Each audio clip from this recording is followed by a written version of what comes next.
Shares of NVIDIA are now down about 12% from their all-time high. This is now being called a correction territory once the stock falls about 10%. Sometimes it's looked at as a buying opportunity, but today I want to go through the 5 reasons that I think NVIDIA stock is falling, why this lower trend could continue in 2025. Remember, NVIDIA is, yes, one of the highest growth companies on the market, but it's also a company that's very dependent on just a few buyers spending billions of dollars per year to buy its chips. That puts the company in a much more precarious situation than a lot of consumer goods companies that when they go through a growth rate like this. And so I'll get to some of the industry dynamics and then also the multiple, just simply multiple compression could put a lot of pressure on NVIDIA stock next year. My name is Travis Hoium. Thanks for watching Asymmetric Investing. Please subscribe here on YouTube for all my content. And thanks to this video sponsor, The Motley Fool. If you go to fool.com/ASYM, they'll give you their top 10 stocks to buy right now. The first reason I think NVIDIA may face some pressure next year is that the days of tons of models being trained or pre-training are kind of over in artificial intelligence. Doesn't mean that there's not going to be new models in the future, but the war of models and building these massive models, the days of spending tens of billions of dollars on building models seems to be kind of ending. We've seen Meta open source its models. We've seen a lot of progress on companies taking either open source models or modifying existing models to just specialize them and actually do something that's useful, something they can actually sell.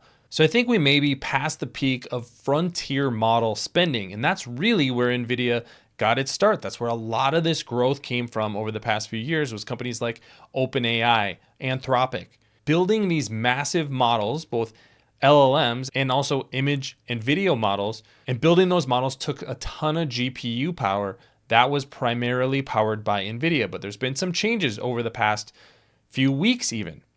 We know now that Anthropic is going to be using Amazon's infrastructure and Amazon's chips to build its next models. So yeah, that's one of the leaders in artificial intelligence model building.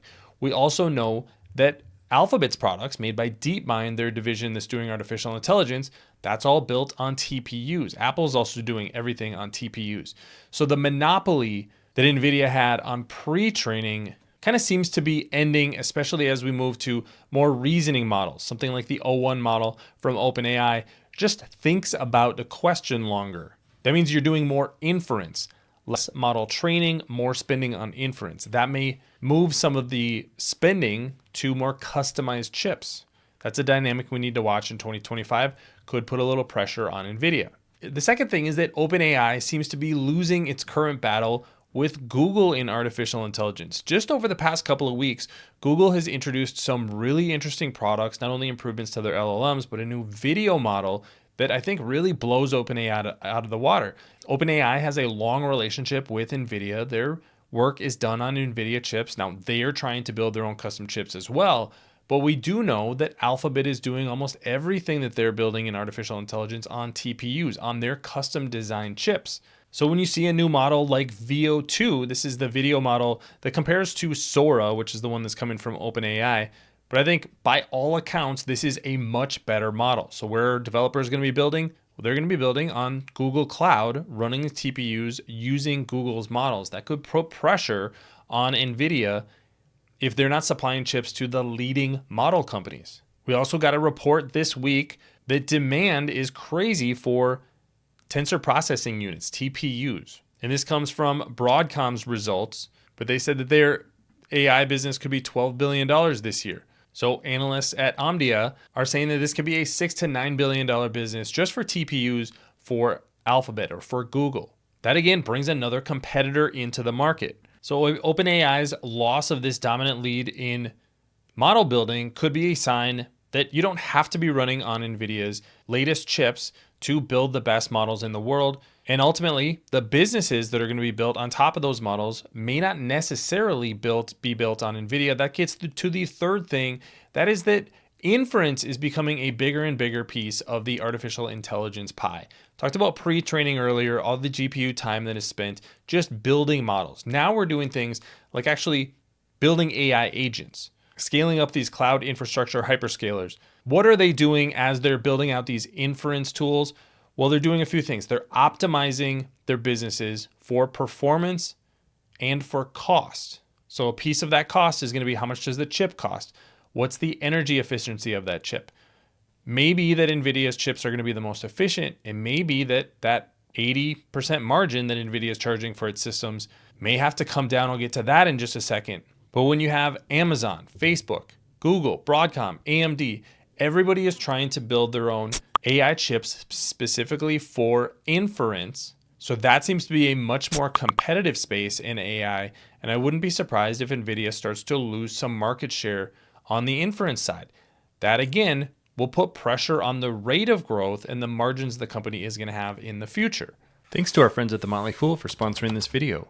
Visit fool.com/ASYM for the top 10 stocks to buy right now. And this gets to the final two things. That's going to be margin compression, potential margin compression in 2025, and multiple compression. I'm going to start with margins. This chart shows NVIDIA's margins on an annualized basis since 2015. You can see that in 2015, 55% gross margin. That is up to 75.9%. So a 20% increase in gross margins. That's that pricing power that NVIDIA has in AI chips. Operating margins, 16.2% all the way up to 62.7%. That's because they've had so much growth in artificial intelligence chip sales, those high prices, high volumes, and they haven't had to increase their operating costs at a commensurate rate. That also flows to the bottom line with net margin increases as well. But look at those margins on a quarterly basis. You can see that they were increasing through basically the first quarter, through the April 2024 quarter. Those margins have now started to come down, and we are going to see more cost pressure because we know that TSMC, which is NVIDIA's supplier of chips, is increasing their prices. They're seeing a ton of demand for their leading edge chips. A lot of that demand coming from NVIDIA. They're saying, hey, you know what? You have phenomenal margins. We're going to take a little piece of that action. And that's why I think in 2025, we are going to see margin compression. How are investors going to react to that? We don't know, but the margin tailwind that NVIDIA has been riding over the last couple of years is likely to become a headwind in 2025. Same thing is going to go for multiples. Look at this chart of NVIDIA's multiples over time. If you go back to 2015, the price to earnings multiple was about 18. That multiple is up to 52. If you're just looking at earnings, a 52 PE multiple isn't really that expensive for a company that's growing as fast as NVIDIA is today, except when you start considering that growth is slowing and margins are starting to come down. Does that mean that eventually, maybe even as early as next year, earnings, the E part of PE, start to fall? I think that's distinctly possible. But the other part that really is shocking when you look at it is the price to sales multiple. In early 2015, the price to sales multiple was 2.4. Today, that's up more than 10x to 28 times. I don't think there's ever been a time in history that one of the largest companies in the world has traded for 28 times sales, and that has worked out for investors. Investors are paying a massive multiple for NVIDIA, assuming that this growth train the company is on is going to continue for the foreseeable future. But as I highlighted earlier, there's competition coming into the market. The dynamics in AI is starting to change. We're having less pre-training, more inference. Suppliers are starting to take more margin. That's going to compress those margins as well. This is just a much more competitive market in 2024 and going into 2025 than it was in 2022 when the stock run for NVIDIA started. So something for investors to think about.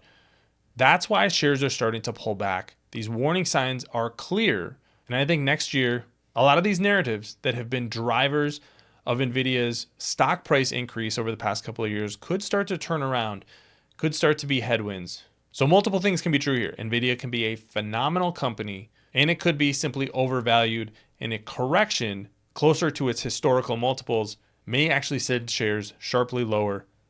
Historically, a 50, 70, even 80% drop is not unusual for NVIDIA stock. But let me know what you think of NVIDIA today. Leave your comments in the comment section below. Don't forget to subscribe to Asymmetric Investing. Thanks for watching, everybody. See you here next time.